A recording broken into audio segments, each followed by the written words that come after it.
"Don't eat that dessert!" The shout sliced through the polite murmur of the gala like a shard of broken glass. Heads turned, 100 conversations dying at once. On the polished marble stage, Evangeline Reed, the formidable CEO of Reed International, froze. Her silver spoon, holding a perfect sphere of glistening mousse, hovered an inch from her lips. Her eyes, the color of a storm-tossed sea, narrowed, scanning the opulent ballroom until they landed on the source of the disruption. It was a janitor. A man in a plain gray uniform, his face pale and slick with sweat, his eyes wide with a terror that seemed grotesquely out of place amid the champagne and crystal. 2 security guards were already moving, their black suits a blur against the gold leaf walls. "Get him out of here!"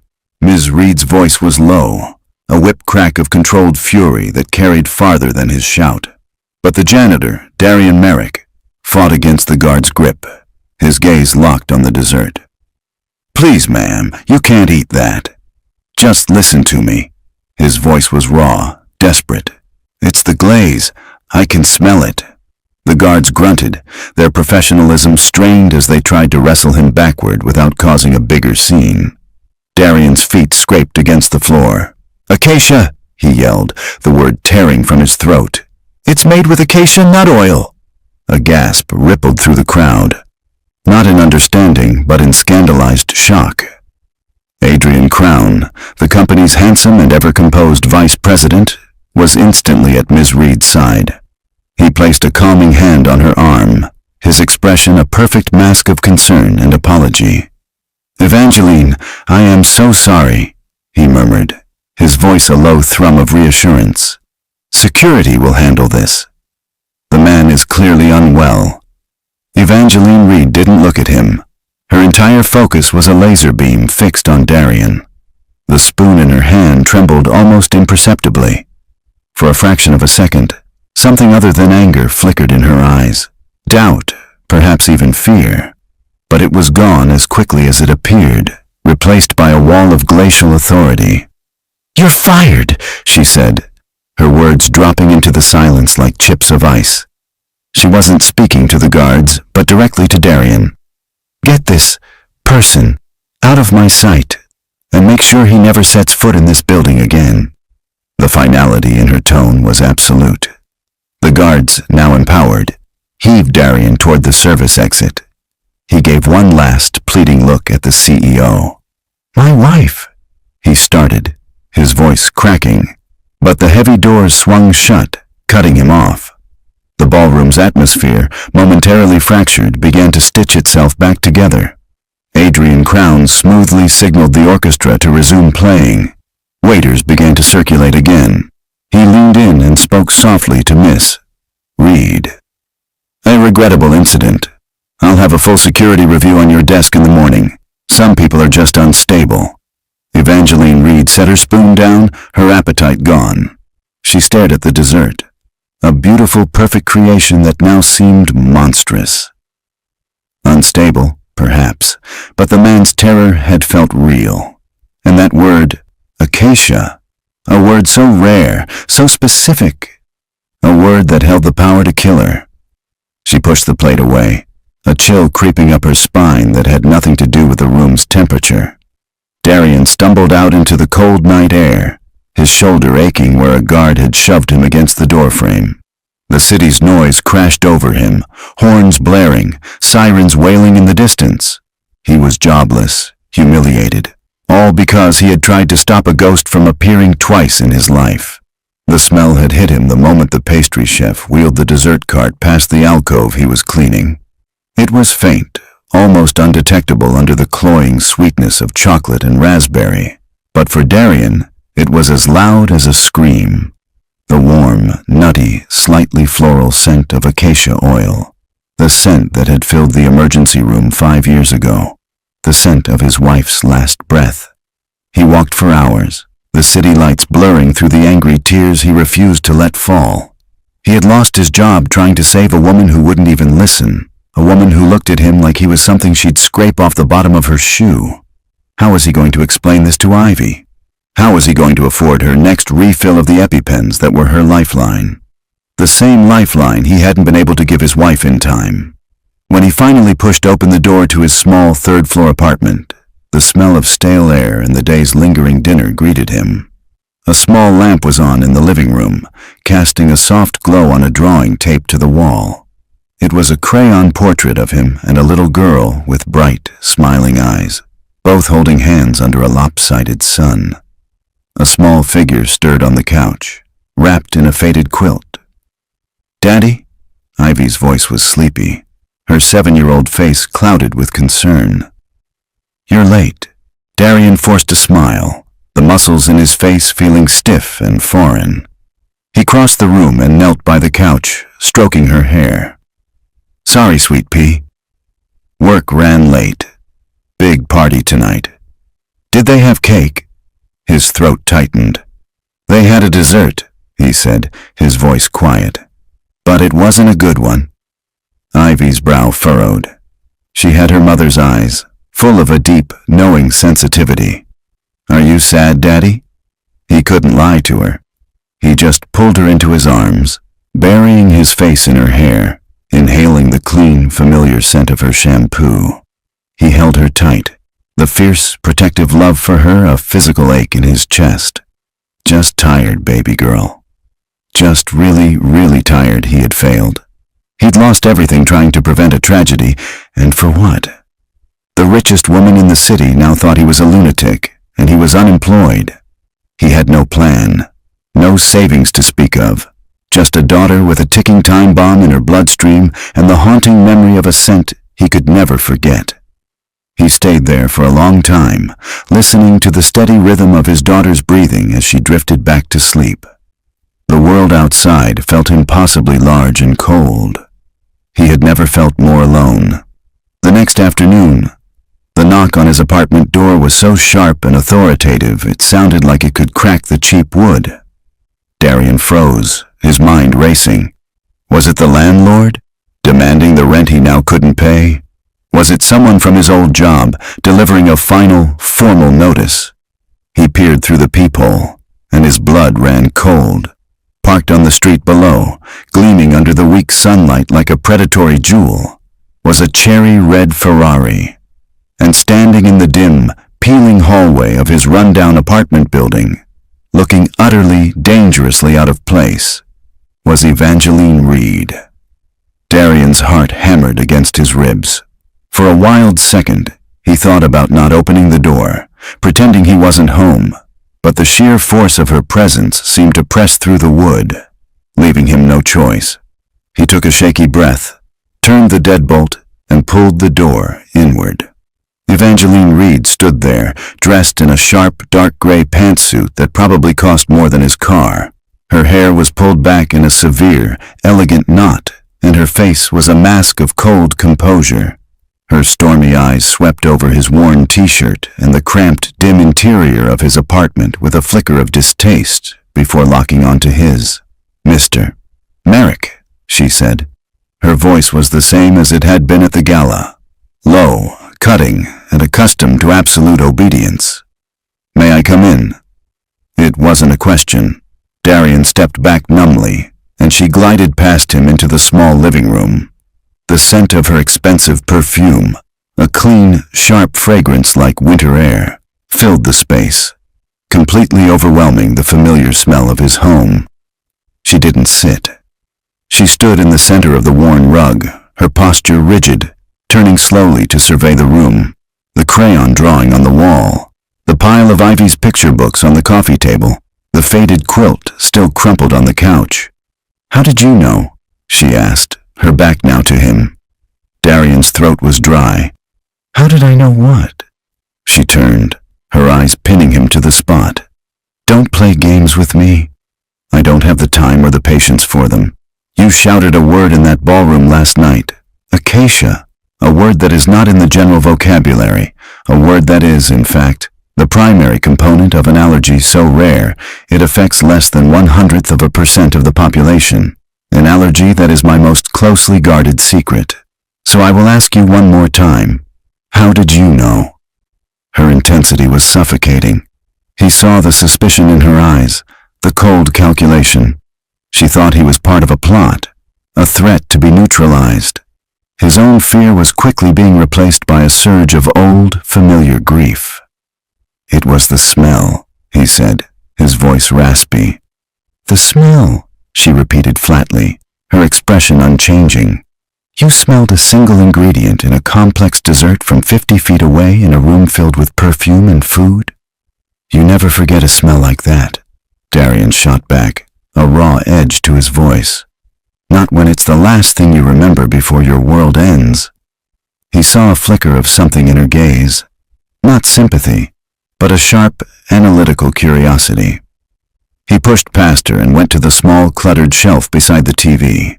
He picked up a framed photo and held it out to her. It was a picture of a smiling young woman with bright, kind eyes, her arms slung around a younger, happier version of himself. "My wife, Elena," he said, his voice thick.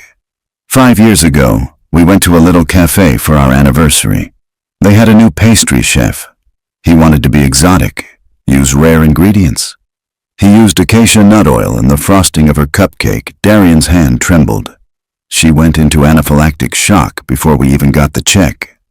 She was gone by the time the paramedics arrived. He took a breath, the air burning his lungs. "Her allergy was passed down to our daughter, Ivy. So, yes, Miss Reed, I smelled it. It's burned into my memory. When I smell it, I don't just smell nuts. I smell the inside of an ambulance. I smell a hospital waiting room. I smell failure." He set the picture down and then pointed to the small, colorful medical alert bracelet on Ivy's wrist in the crayon drawing on the wall. "That's why I shouted. That's why I got myself fired, because I couldn't stand by and watch it happen to someone else. Not again." The room fell silent. The only sound was the hum of the old refrigerator from the kitchen. Evangeline Reed stared at the photograph, then at the drawing, and finally, back at him. The icy mask on her face had cracked. He could see the barest hint of the woman beneath, a woman who looked shaken, vulnerable. "I see," she said, her voice softer, stripped of its commanding edge. She looked down at her own hands, turning them over as if seeing them for the first time. "My personal chef, the only one who knew the full extent of my dietary restrictions, was let go 3 years ago after a confidentiality breach. My medical records are sealed by a court order. The guest list for that gala and the menu were personally approved by my vice president, Adrian Crown. The dessert was listed as a Valrhona chocolate mousse with raspberry coulis. No mention of any nuts, let alone that one." She looked up, and her eyes were filled with a cold, hard clarity. "You didn't just save me from an allergic reaction last night, Mr. Merrick. You saved me from an assassination attempt." Darian stared at her, the pieces clicking into place with sickening certainty. This wasn't about a chef's mistake. It was a deliberate, calculated attack. "I came here to find out if you were a threat," Evangeline continued, her voice regaining its strength. "But it's clear you are something else entirely.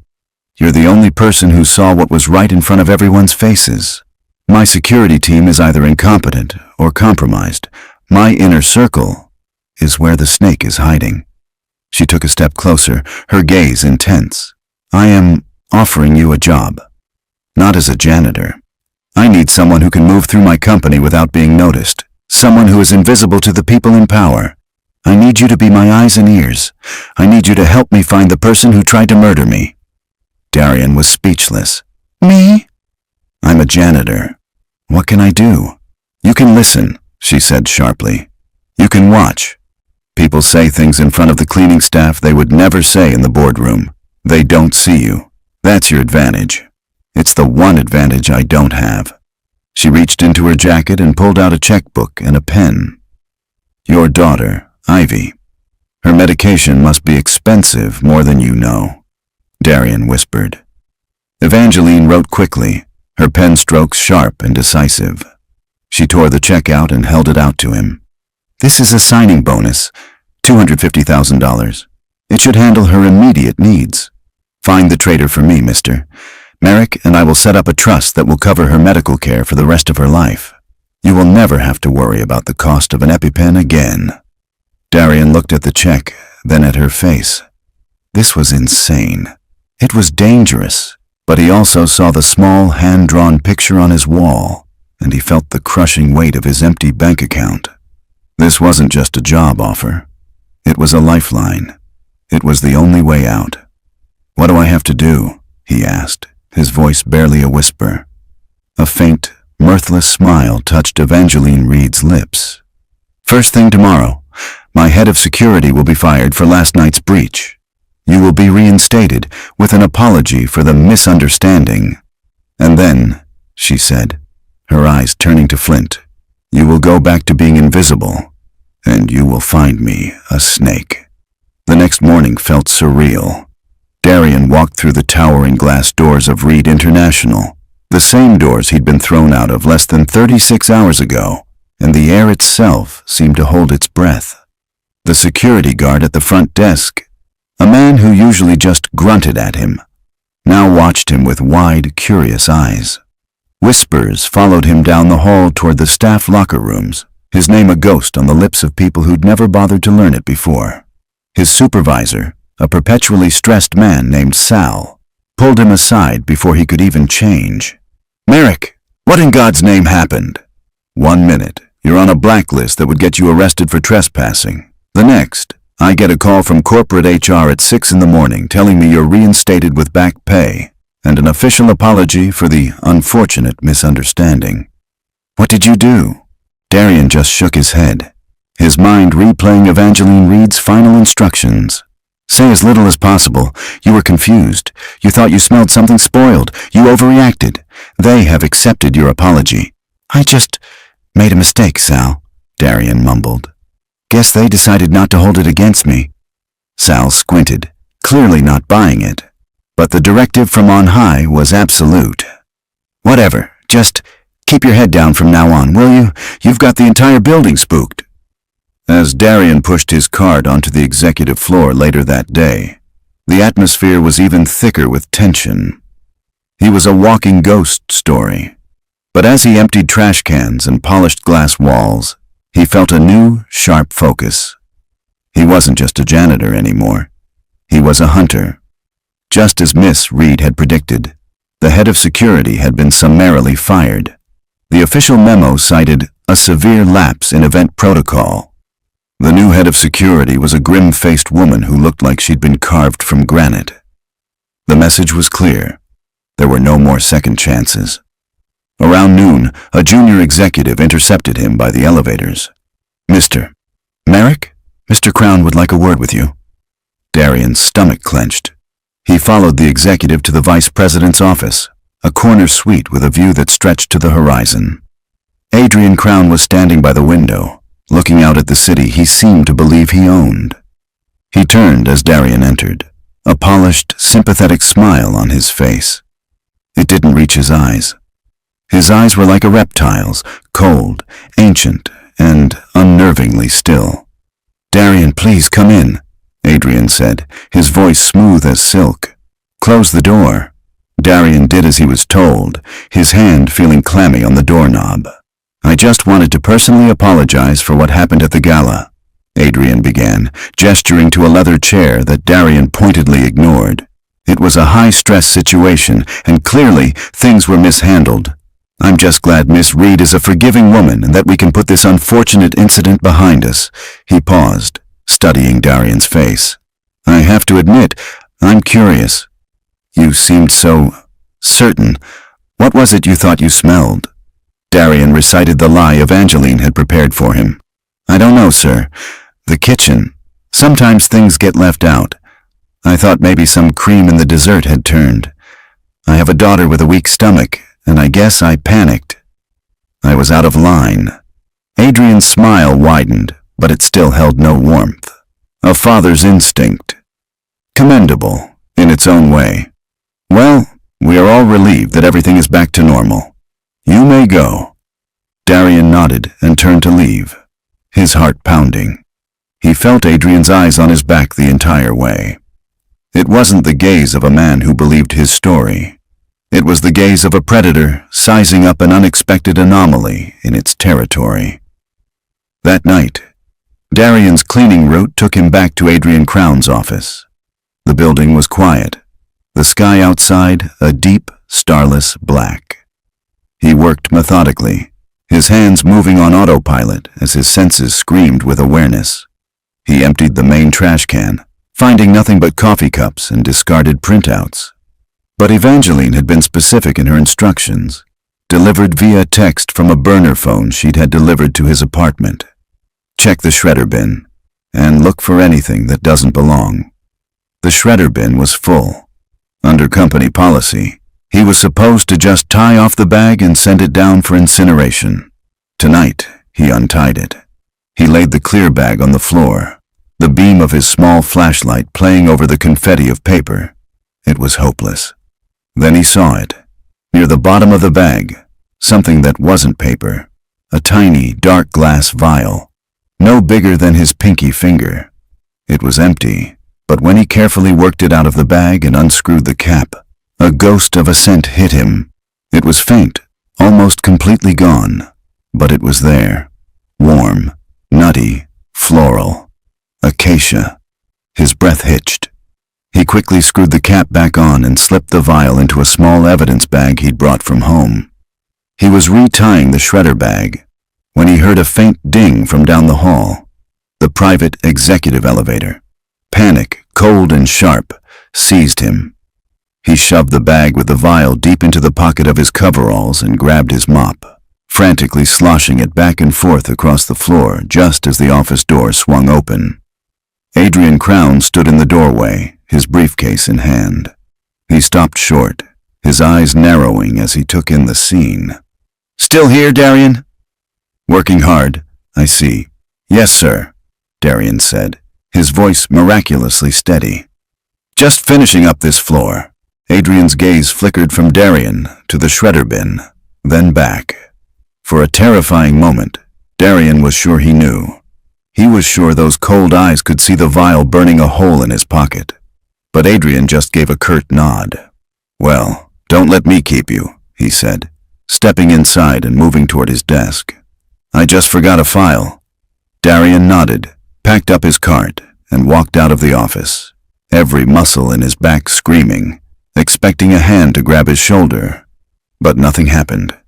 He didn't dare breathe until he was back in the service elevator, the doors sliding shut, plunging him into the safety of humming, fluorescent-lit anonymity. In the solitude of the janitor's closet on the ground floor, he pulled out the burner phone. His fingers trembled as he typed a short, simple message to the number Evangeline had given him. "I found something in his office, a small bottle. I think it's the oil." The reply came back almost instantly. "Do not come to me. Go home. Lock your doors. I will handle it from here." A second message followed. "You're no longer invisible, Darian. Be careful." The drive home was a blur of traffic lights and street lamps smearing across his vision. Evangeline's warning echoed in his head, a cold counterpoint to the pounding of his own heart. You're no longer invisible. He parked his car 2 blocks away from his apartment, circling the building on foot, scanning alleys and doorways for anyone who didn't belong. The ordinary sounds of the city, a dog barking, music drifting from an open window, now seemed menacing. Inside, he triple-checked the locks on his door and windows. He found Ivy asleep on the couch again, her favorite stuffed elephant clutched to her chest. He gently lifted her into his arms, her small body warm and trusting against his, and carried her to bed. As he tucked her in, he noticed her medical alert bracelet had slipped down her wrist. He carefully tightened it, his fingers tracing the engraved letters. Severe allergy, acacia, anaphylaxis risk. He was in over his head. This wasn't a game. He was a janitor caught in a war between billionaires, and the vial in his pocket felt as heavy as a grenade. He sat at his small kitchen table for hours, the vial on the table in front of him, watching the first gray light of dawn creep into the sky. The burner phone buzzed just after 6 a.m. It was Evangeline. "We need the vial. It's our only physical evidence. The Central Library opens at 9. Go to the 3rd floor, nonfiction, section 793.7. There's a hollowed-out book called The Art of Deception. Place the vial inside. Leave immediately. Someone will retrieve it." Her instructions were precise, cold, and left no room for error. She was treating this like a military operation, and he realized with a jolt that for her, it probably was. Work was a new kind of hell. Adrian Crown's invisible hand was now pressing down on him. Sal, his supervisor, approached him with an apologetic grimace. "Corporate just changed the cleaning rotations, Merrick. They want one dedicated man for the sub-levels. That's you. Boiler room, electrical, server maintenance floors, and the executive garage. It's dirty work, but the order came straight from the VP's office." Darian understood immediately. Adrian was isolating him, pushing him down into the guts of the building where there were fewer eyes, where he was out of the way. Or, a colder thought surfaced, where an accident could happen without witnesses. He spent the next few hours in the sweltering heat of the boiler room, the roar of the machinery a deafening wall of sound. Every shadow seemed to move, every clang of metal made him jump. At 8:45, he cleaned himself up, clocked out for his break, and walked the 6 blocks to the library. The building was a quiet sanctuary of wood polish and old paper. He felt a dozen pairs of eyes on him as he walked to the non-fiction section, his janitor's uniform making him stand out. He found section 793.7, Puzzles and Games. His fingers trembled as he scanned the titles. There it was, The Art of Deception. It looked ancient. He pulled it from the shelf, and it fell open to a neat, hollowed-out square in the center. He slipped the small bagged vial inside, closed the book, and slid it back into place. His part was done. He walked out without looking back, the feeling of being watched prickling the back of his neck. Back at the tower, he descended into the cool, silent concrete of the executive garage. It was a cavernous space reserved for the company's elite, filled with silent, gleaming machines that cost more than his apartment building. He was supposed to be sweeping the floors, but he moved slowly, his eyes scanning everything. He was in the far corner, near the private service elevator, when he saw him. Adrian Crown, standing beside his sleek black sedan. But he wasn't alone. He was talking to a man Darian had never seen before, a man who definitely wasn't an executive. He was wiry, with a nervous energy, dressed in a nondescript jacket and jeans. He kept glancing around, his eyes darting into the shadows. Darian ducked behind a massive concrete pillar, his heart pounding. He couldn't hear their words, only the low, urgent murmur of their voices. He watched as Adrian passed a thick manila envelope to the stranger. The man took it, opened it to check the contents, stacks of cash, and then passed a small, square, insulated box back to Adrian. It looked like a medical cooler, the kind used for transporting lab samples. Adrian placed the box carefully in his trunk, slammed it shut, and said a final, sharp word to the man. The stranger nodded quickly and scurried away toward the pedestrian exit, melting back into the city. Adrian got in his car and drove off.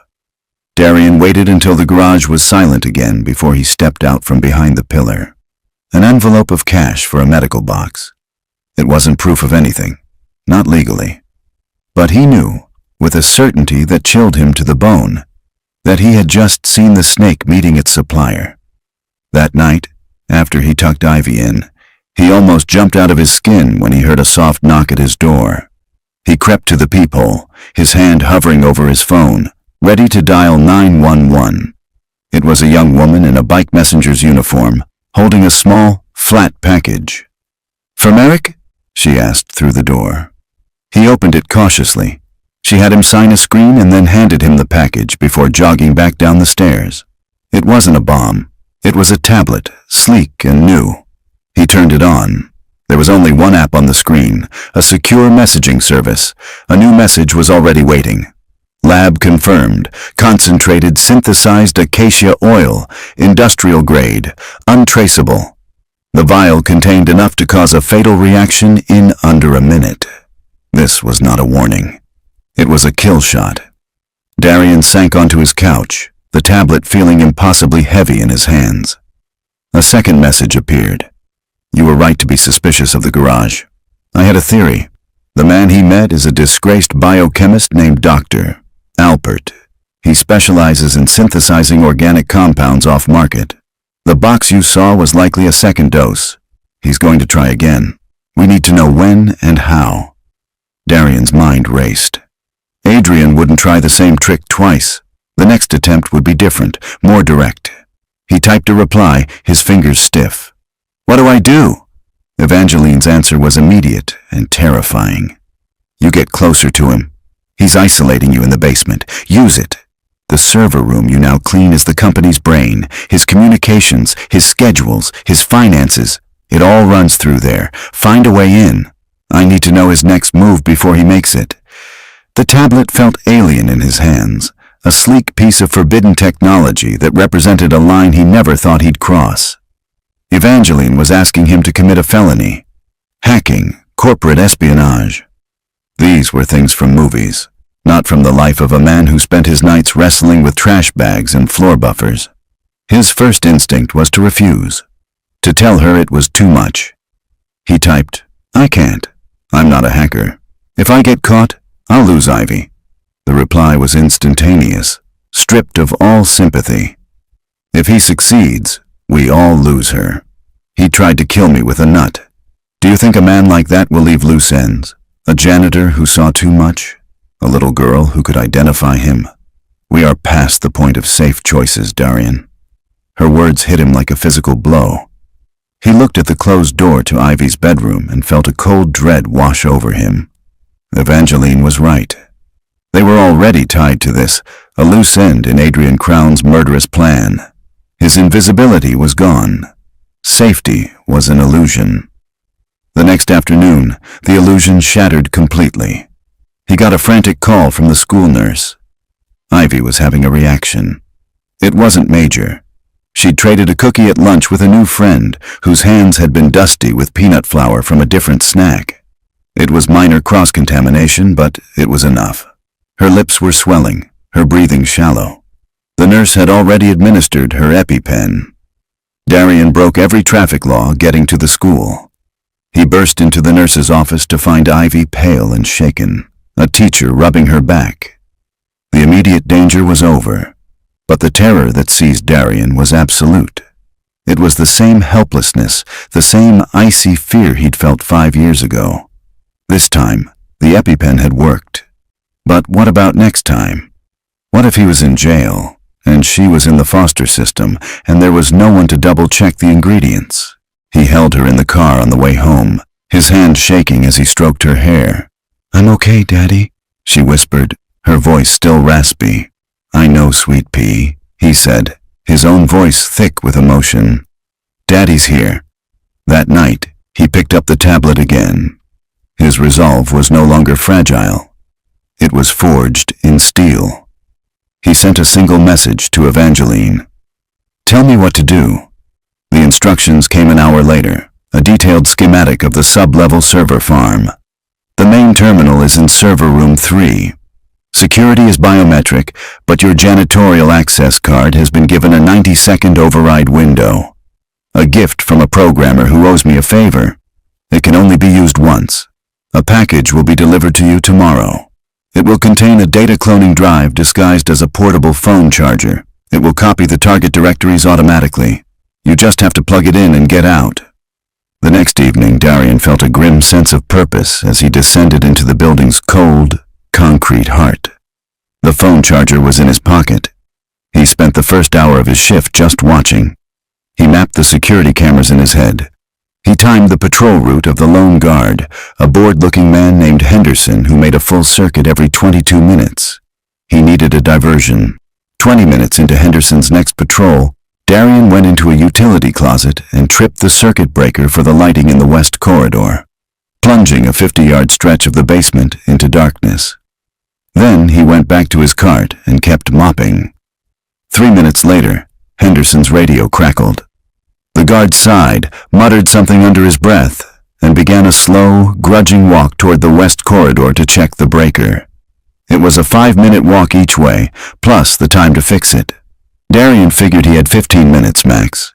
He moved the second Henderson was out of sight. He walked calmly to server room 3, his cart rattling beside him. He swiped his access card. The light on the panel flashed red, then green. Access granted. He pushed the heavy, insulated door open and slipped inside. The room was like a futuristic tomb, cold and humming with the sound of a million digital whispers. Rows upon rows of black servers blinked with tiny, rhythmic lights. He followed Evangeline's map to Terminal C7. He pulled out the data cloner, his hands slick with sweat. He plugged it into the USB port.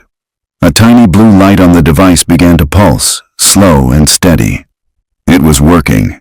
Every hum of the servers, every tick of the industrial clock on the wall, sounded like a gunshot. 5 minutes passed. 10. The pulsing blue light was supposed to turn solid green when the clone was complete. It was still pulsing. Darian's eyes darted to the clock. Henderson had been gone for 14 minutes. He heard it then, the scrape of a shoe in the hallway outside. Henderson was coming back early. Darian's blood turned to ice. The light on the drive was still pulsing. He couldn't leave, not with incomplete data. He flattened himself behind the server rack, his heart trying to beat its way out of his chest. The handle on the server room door turned. Darian held his breath, but the door didn't open. The handle jiggled once, then stopped. On the other side, Henderson grunted in frustration. Access denied. Darian's 90-second window was gone. The guard, assuming the door was just locked as it should be, continued on his way, his footsteps fading down the corridor. Darian sagged against the server rack, his legs trembling. A moment later, the tiny light on the drive turned a solid, beautiful green. He yanked it from the port, slipped it into his pocket, and exited the room, his movements stiff and jerky. He'd gotten away with it. Back in the janitor's closet, he plugged the drive into the secure tablet. Files appeared, encrypted and meaningless. Then, the decryption program Evangeline had installed began to work its magic. A folder opened. Inside was a copy of Adrian Crown's private, cloud-synced calendar.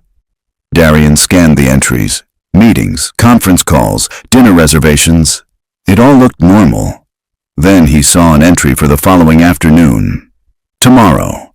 It was a 2-hour block, marked with the highest level of privacy. The title of the event made the air in his lungs turn to ice. Finalize asset transfer, E-Read Heritage Trust. He stared at the words on the screen, a cold, legal phrase that felt more violent than any weapon. Finalize asset transfer. It wasn't just a murder plot anymore. It was a complete erasure. Adrian wasn't just planning to kill Evangeline Reed. He was planning to steal her entire history, her legacy, everything her family had ever built. And it was happening tomorrow. Darian's fingers flew across the tablet's keyboard, sending a screenshot of the calendar entry to Evangeline. His message was blunt. Tomorrow afternoon. What is this? His own phone buzzed a second later. Not the secure tablet, but his personal cell. The caller ID was blocked. He hesitated for only a second before answering.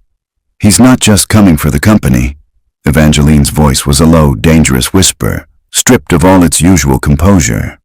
It was the sound of a queen watching a barbarian at the gates. The E-Read Heritage Trust is my family's foundation.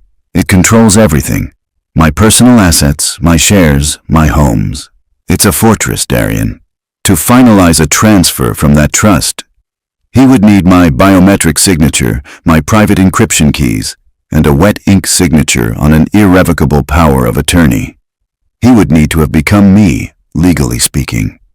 So he's forged it all? Darian asked, his mind reeling. He must have. He's been planning this for years, piece by piece. But the final transfer, the one that moves the assets offshore, requires a physical authorization. A device, a cryptographic key stored on a hardware drive. It's the one thing that cannot be done remotely.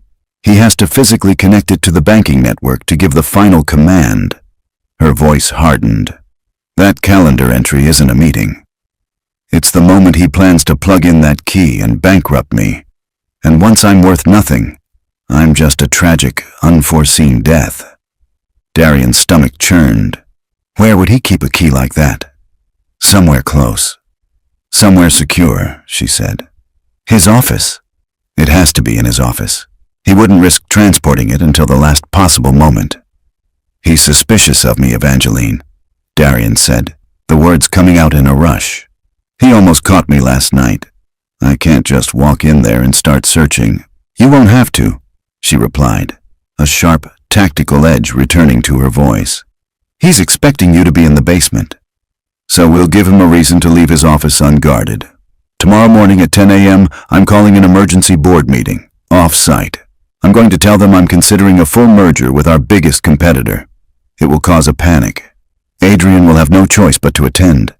He'll want to be there to control the narrative, and while he's gone, Darian finished, the terrifying shape of the plan forming in his mind. You will have a 20-minute window. Find that drive, Darian. It's the only way to stop him. The next morning, Darian felt like he was walking to his own execution. He pushed his cart onto the executive floor at 9:55 a.m., his heart a frantic drum against his ribs. The floor was buzzing with an anxious energy. He saw executives hurrying from their offices, their faces grim. Evangeline's bombshell had landed. At 10:02, Adrian Crown strode out of his office, his face a mask of cool authority. But Darian could see the tension in his jaw. He didn't even glance at the janitor mopping the floor as he headed for the elevators. The moment the elevator doors slid shut, Darian's 20-minute clock started. He slipped into Adrian's office, the scent of expensive cologne and ambition hanging in the air. Where would a man like Adrian hide the key to his entire conspiracy? Darian's eyes scanned the room. The desk was the obvious place. He moved behind it, carefully trying the drawers. All locked. He looked around, his mind racing. A man like Adrian was arrogant. He would want his prize close. His gaze fell on a heavy, leather-bound copy of The Art of War on the bookshelf. It looked too new, the spine uncracked. Darian pulled it from the shelf. It was heavier than it should be. He fumbled with the cover, and it fell open. It was a book safe. Inside, nestled in a bed of custom-cut foam, was not a hard drive, but a single, ornate, antique-looking skeleton key. It was heavy, made of brass, with a complex tooth-like pattern at the end. It didn't look like it belonged to anything in this modern office. Tucked beside it was a folded piece of paper. Darian unfolded it. It was a receipt from a high-security private vault company, dated 2 days ago. Item deposited, 1 Pelican case. Item for withdrawal, 1 antique safe deposit key. He didn't have the drive. He had the key to the drive. The asset transfer wasn't happening here. It was happening at a private bank vault somewhere in the city. He pulled out the burner phone to text Evangeline, but before he could, it buzzed in his hand with a new message from her. A message that made his blood run cold. It was a trap. The meeting was a bluff to confirm I was suspicious. He never left the building. He's on his way back to the office. Get out now! Darian's head snapped up. He shoved the key and the receipt into his pocket and bolted for the door, his heart exploding in his chest. He was halfway across the plush carpet when he heard the faint, telltale ding of the executive elevator arriving on the floor. He was trapped. There was nowhere to run. The office door handle began to turn. There was no time to think, only to react. Instinct, primal and desperate, took over. As the door swung open, Darian didn't run for the exit Adrian was blocking. He spun around and hurled the heavy brass key with all his might, not at Adrian, but at the enormous, floor-to-ceiling window that made up the office's entire back wall. The key struck the reinforced glass with a deafening crack that sounded like a thunderclap. It didn't shatter, but a spiderweb of fractures exploded across the pane, a starburst of shattered crystal with the key embedded at its center. An ear-splitting alarm immediately began to shriek throughout the floor. a high-pitched, piercing wail designed for a catastrophic security breach. For a single, priceless second, Adrian Crown was frozen in shock, his arrogant smirk wiped from his face, replaced by disbelief as he stared at the ruined window. That second was all Darian needed. He sprinted past the stunned VP and out into the corridor, his heart trying to claw its way out of his throat. "Stop him!" Adrian's roar echoed behind him, shaking off the shock. "Security! He's a thief! Seal the floor!" Red lights began to flash along the ceiling, bathing the hallway in a hellish, pulsating glow. Darian ignored the executive elevator and slammed his hand on the button for the service lift, his mind racing. It was too slow. He abandoned it and bolted for the fire stairs, yanking the heavy door open and plunging into the echoing concrete well. He took the stairs 2, 3 at a time, his lungs burning. He could hear the heavy thud of security guards' boots on the stairs above him, their shouts echoing down the stairwell. He couldn't outrun them forever. He had to use what he knew. On the 35th floor, he burst out of the stairwell and ran down a short corridor, his old janitor's route burned into his muscle memory. He slipped into a utility closet, the door clicking softly shut behind him, just as 2 guards pounded past in the hallway. He leaned against the door in the cramped darkness, the smell of bleach and old mops filling his lungs as he fought to quiet his ragged breathing. He fumbled for the burner phone, his fingers slick with sweat. He typed a frantic message to Evangeline. "Have key. Vault is Sovereign Trust Bank. He knows. They're after me. Trapped." He slid the phone back into his pocket. He had delivered the information. Now he just had to survive. He cracked the closet door open a hair. The corridor was empty for now, but he could hear radios crackling from both ends of the floor. They were setting up a perimeter. He needed to go down, but the stairs were compromised. He scanned the closet, shelves of cleaning supplies, a deep sink, and in the corner, a small, square metal door marked with a faded lightning bolt symbol. The dumbwaiter. It wasn't for people. It was an old, pulley-operated lift used to send documents and supplies between floors before the building was modernized. It was small, dusty, and probably hadn't been used in a decade. It was his only chance. He pried the door open with a grunt. The shaft was dark and smelled of dust and grease. He could hear the cables groaning softly in the darkness. He squeezed himself into the cramped box, pulling the door shut, and blindly fumbled for the down button. For a heart-stopping moment, nothing happened.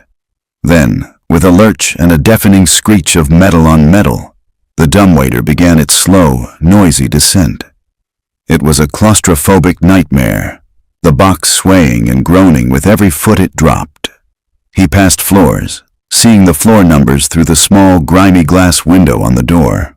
34, 33. He was a sitting duck. If they figured this out, they could stop the lift and have him trapped between floors. He was passing the 20th floor when the dumbwaiter shuddered violently and stopped. The lights flickered and died, plunging him into absolute blackness. A voice crackled over the intercom system, a sound so close it felt like it was inside his skull. It was Adrian Crown. "Did you really think that would work, Darian?" Adrian's voice was calm, conversational, but dripping with venomous amusement. "This is my building. My security system. I know every wire, every circuit. I just cut the power to your little toy. You're in a metal box, hanging 20 stories above the ground. There's nowhere to run." Panic, cold and absolute, threatened to swallow him. He was trapped. "Here's what's going to happen," Adrian continued, his voice echoing in the shaft. "My men are going to be waiting for you on the ground floor. You're going to give them the key. Then you're going to be arrested for corporate espionage, theft, and vandalism. You'll be buried so deep in the legal system, your daughter will be grown before you ever see the sun again. Or you can make it easier on yourself. Just open the door and drop the key down the shaft. I'll get it, and I'll be more lenient. Perhaps they'll only think you're a common thief." Darian's mind raced. He was dangling in the dark, a pawn in a game he couldn't win, but he still had the key. He still had the one thing Adrian needed. He looked at the small window in the dumbwaiter door. It was grimy, but he could make out the floor number stenciled on the wall outside, 20. He knew this floor. It was the IT department, and directly across the hall from the dumbwaiter shaft was a server maintenance room, a room with its own dedicated high-priority emergency power. He took the handle of his mop from his cart. He'd clung to it out of sheer habit, and braced it against the door. He began to push. The old latch was rusted, stiff. Adrian's voice crackled again. "What are you doing, Darian?" "Don't be a fool. It's over." With a final, desperate heave, Darian put all his weight into the handle. The latch groaned, then snapped with a loud crack. The door swung open into the darkness of the 20th floor hallway. He was out of the box. "Security to floor 20!" Adrian's voice on the intercom was no longer amused. It was pure, cold fury. "He's out. Get him!" Now Darian scrambled out and ran. He could hear the ding of the main elevators down the hall. They were coming. He didn't have much time. He fumbled in his pocket, not for the key, but for the receipt from the vault. It was his only other piece of leverage. It was his only other hope. The 20th floor hallway was a long, sterile tunnel of flashing red lights. Darian could hear the heavy boot falls of security guards echoing from the east stairwell, and the chime of the main elevator arriving at the west end. They were closing in, a pincer movement with him in the middle. He ran. His only goal was the server maintenance room he'd spotted earlier. He slammed the door shut behind him, his back hitting the cool metal. He was in a small, cramped room, a chaotic jungle of bundled Ethernet cables, humming power supplies, and racks of spare hardware. There was no other exit. It was a dead end. His mind was a maelstrom of fear. He had the key. He had the receipt. But the information was useless if they caught him. They'd take both items, beat the truth out of him, and the plan would proceed. Adrian would win. Ivy would lose her father. His eyes darted around the room, searching for an answer, a miracle. And then he saw it, half hidden behind a rack of obsolete monitors. It was a relic from another era, a brass-rimmed terminal for a pneumatic tube system, a network of pressurized pipes the company had used decades ago to send physical mail and memos throughout the tower. Most of the system had been decommissioned, but this one, in the IT nerve center, still had a faint green power light glowing on its panel. Did it even work? He didn't have time to second guess. He pulled the key and the vault receipt from his pocket. He needed to send it somewhere Adrian wouldn't think to look. A place that was secure, but accessible to only one person. His mind flashed back to a detail he'd noticed on the building directory during his first week of cleaning. Floor 3, Suite 301, the Reed Founders Archive. Evangeline's father's old office, now a corporate museum piece she kept for sentimental reasons. He found an empty canister in the rack, stuffed the key and the receipt inside, and jammed it into the tube.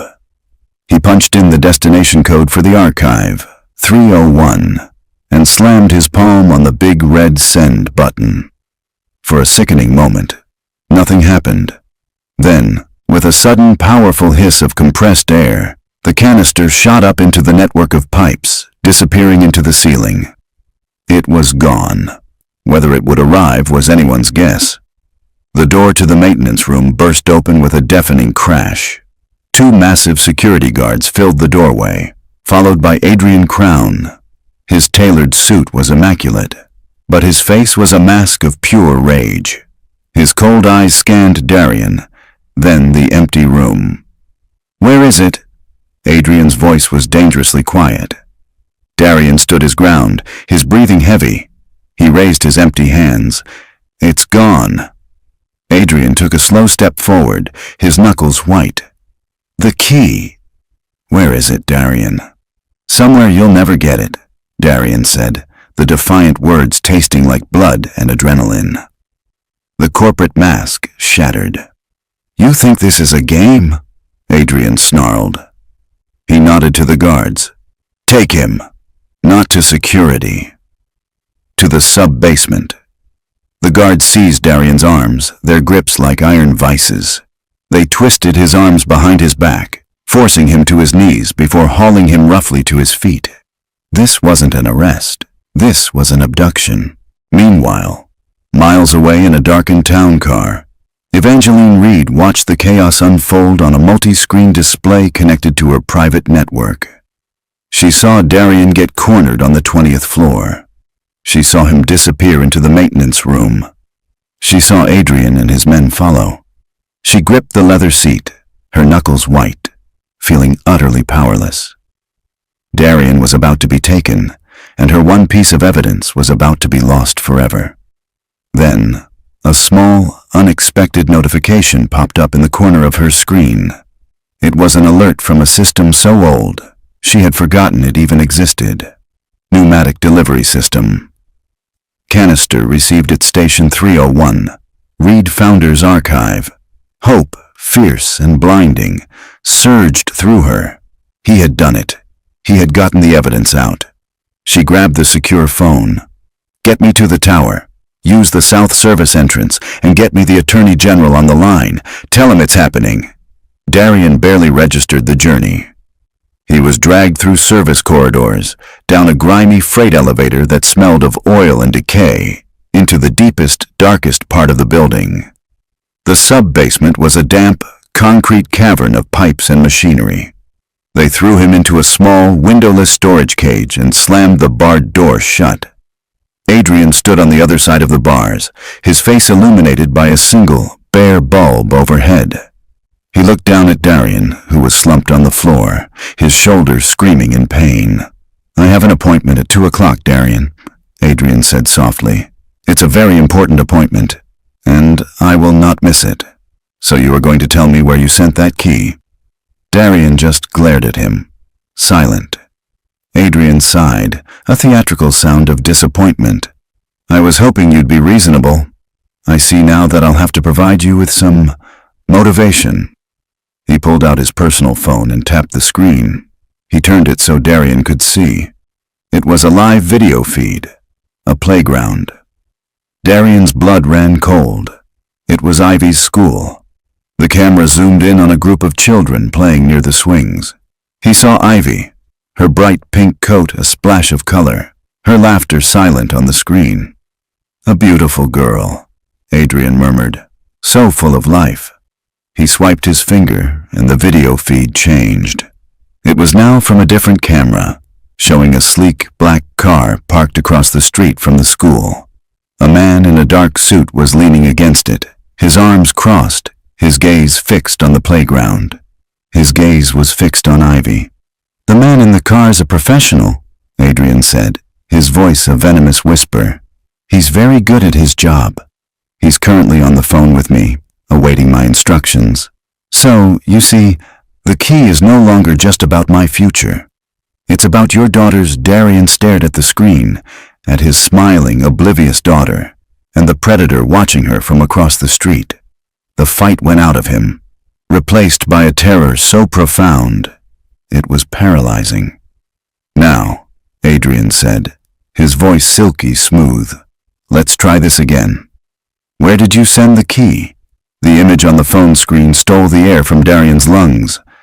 Ivy, laughing, pushing a swing higher and higher, completely unaware of the shadow looming over her life.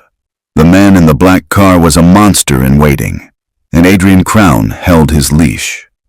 Everything else fell away. The pain in his shoulder, the cold concrete floor, the plan to stop a billionaire. All that existed was that image. The archive," Darian choked out, the words feeling like sandpaper in his throat. "The Founder's archive. 3rd floor. I sent it there." Adrian's lips curved into a triumphant, cruel smile. "See?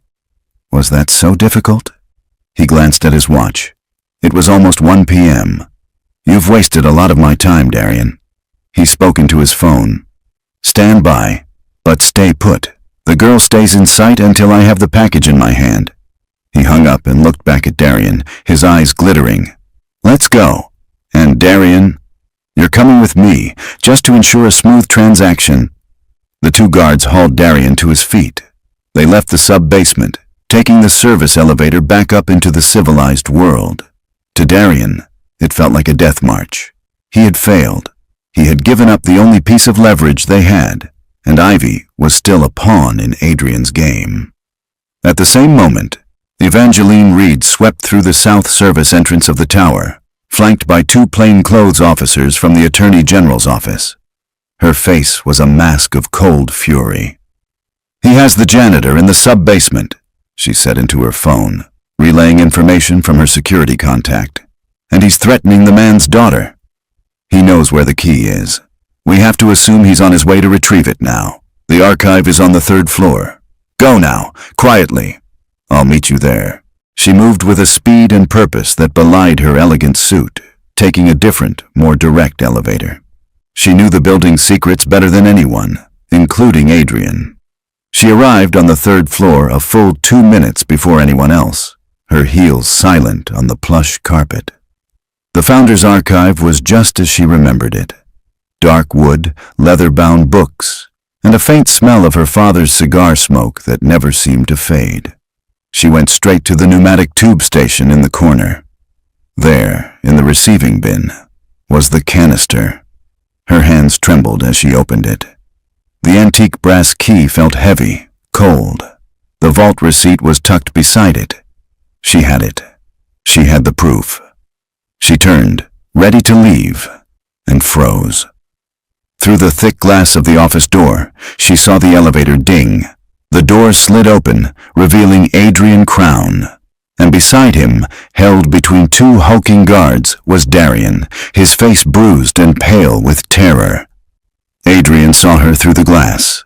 His triumphant smile faltered for a second, replaced by a flash of pure rage, but he recovered instantly. He gestured for the guards to open the door. "Evangeline," he said, his voice dripping with false cordiality as he stepped into the room.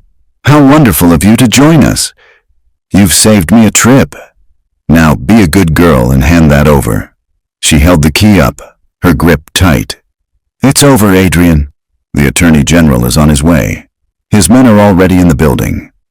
Adrian laughed, a short, ugly sound. "You think that matters right now?" He nodded toward Darian. "This man has a daughter. A lovely little girl named Ivy. She's at school, playing on the swings.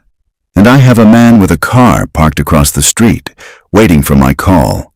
So you can hand me the key, and we can all walk away from this, or you can watch a true tragedy unfold on your evening news." Evangeline's blood ran cold.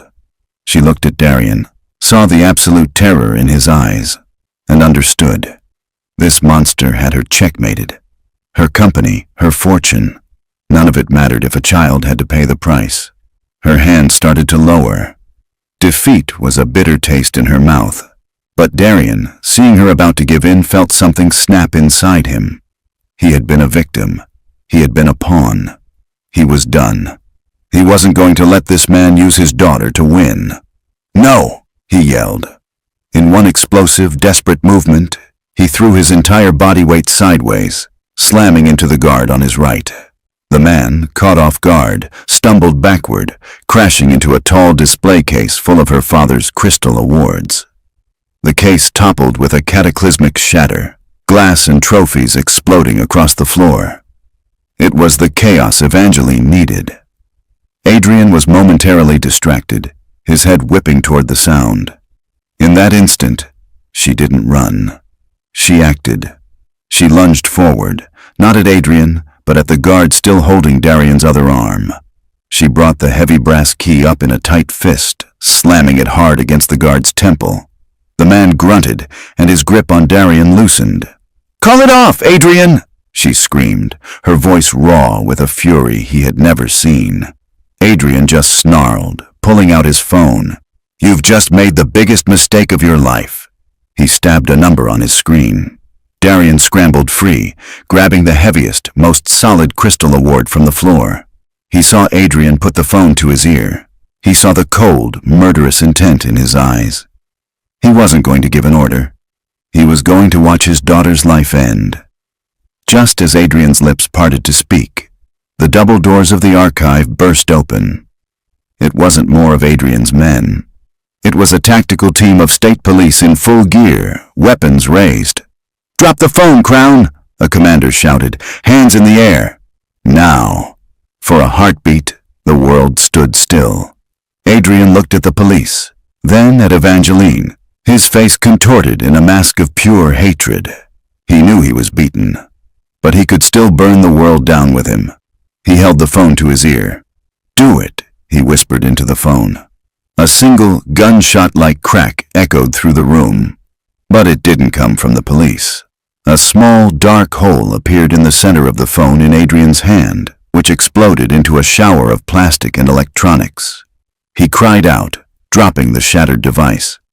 Standing in the doorway, behind the tactical team, was the new, grim-faced head of security. In her hand was a pistol, a thin wisp of smoke curling from its barrel. She hadn't aimed for him. She had aimed for the phone. The connection was cut. But was it in time? Had the order been heard? Darian's heart stopped, the silence in the room stretching for an eternity, filled only with the terrifying, unanswered question. For a long, silent moment, no one moved. The only sounds were the ragged gasps of Darian's breath and the faint, tinny crackle of the shattered phone on the floor. The question hung in the air, heavy and suffocating. Was the order heard? Then the room exploded into methodical action. The tactical team surged forward, forcing a stunned Adrian Crown and his bewildered guards to the ground. The clatter of plasticuffs echoed off the wood-paneled walls. Adrian didn't struggle. He just knelt on the floor, a strange, empty smile on his face, the look of a king who had lost his kingdom but had managed to burn it down on his way out. Darian saw none of it. His world had shrunk to a single, terrifying point of focus.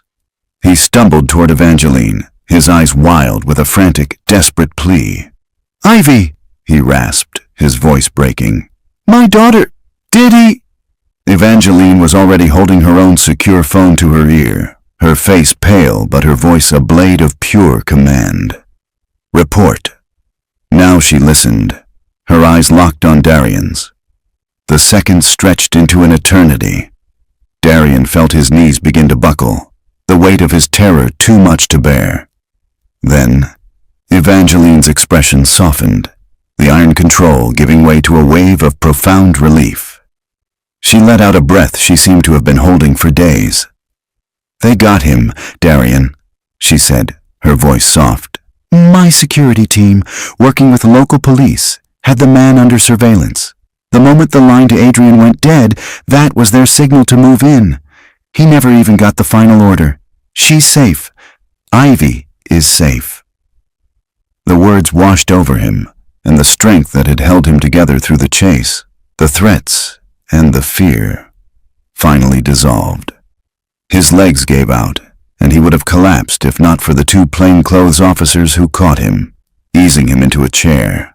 He dropped his head into his hands, and a shuddering sob tore through him, a sound of grief, of terror, and of overwhelming, bone-deep relief. He had not failed her. 2 weeks later, the world was a different place. The name Adrian Crown was infamous, the subject of headlines detailing a shocking conspiracy of attempted murder and staggering financial fraud. The evidence against him was irrefutable. The cryptographic key, the vault receipt, and the labyrinth of forged documents and offshore accounts that Darian's initial discovery had helped unravel. Reed International, though shaken, was secure under Evangeline's steady hand. For Darian, life had become quiet. He'd been placed on indefinite, paid administrative leave, a ghost in the corporate system.